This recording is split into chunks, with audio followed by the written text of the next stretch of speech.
Petrol diesel ధరలు వెంటనే పెంచిన డీజిల్ ధరలు వెంటనే గ్యాస్ ధరలు వెంటనే వంట గ్యాస్ ధరలు వెంటనే డీజిల్ పెట్రోల్ ధరలు వెంటనే తగ్గించాలి. పెంచిన డీజిల్ పెట్రోల్ ధరలు వెంటనే తగ్గించాలి. పెట్రోల్ డీజిల్ ధరలు వెంటనే అధిక ధరల కత్తు లేదు.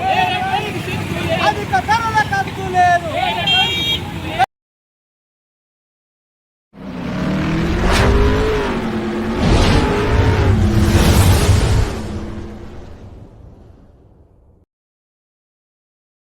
కేంద్ర ప్రభుత్వం బీజేపీ అధికారంకి వచ్చిన తర్వాత అనేక సార్లు పెట్రోల్ డీజిల్ ధరలు పెంచి పేద ప్రజలపై అధిక భారం వేయడము మేము తీవ్రంగా ఖండిస్తున్నాం.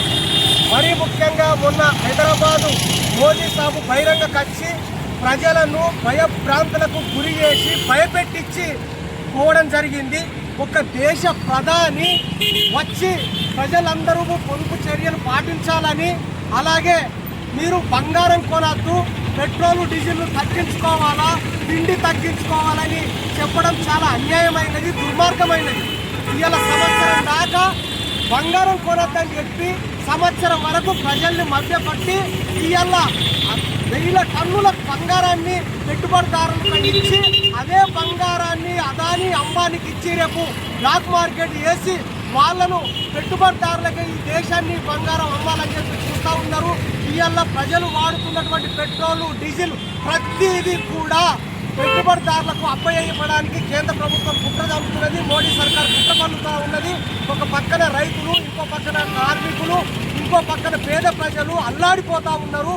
ఏమి తినాల్లో మోడే చెప్తున్నాడు, ఏమి కట్టాల్లో, ఎలాంటి బట్టలు కట్టాల్లో మోడే నిర్ణయిస్తున్నాడు. ఆయన మాత్రం లక్షల సూట్లు వేసుకోవచ్చు, కోట్ల సూట్లు వేసుకొని తిరగచ్చు, విదేశాలు తిరగచ్చు. కానీ ప్రజలు మాత్రము ప్రయాణాలు తగ్గించాలని చెప్తా ఉన్నాడు, ప్రయాణాలు తక్కువ తినాలని చెప్తా ఉన్నాడు. మేము తినేది మీరు ఇచ్చేటటువంటి సబ్సిడీ పలుగు బలహీన వర్గాలకు చెందినటువంటి రేషన్ బియ్యం తింటున్నారు తప్ప మీలాంటి పుట్టగొడుగులు, మసలం లాంటి లక్షల రూపాయల ఖరీదైనటువంటి వస్తువులు మా ప్రజలు ఏం తింటలేరని చెప్పేసి మేము ఈ సందర్భంగా తెలియజేస్తున్నాము. అక్రమంగా పెంచినటువంటి పెట్రోల్ డీజిల్ వంట గ్యాస్ ధరల్ని తగ్గించాలని చెప్పేసి ఈ సందర్భంగా కేంద్ర ప్రభుత్వాన్ని డిమాండ్ చేస్తాము.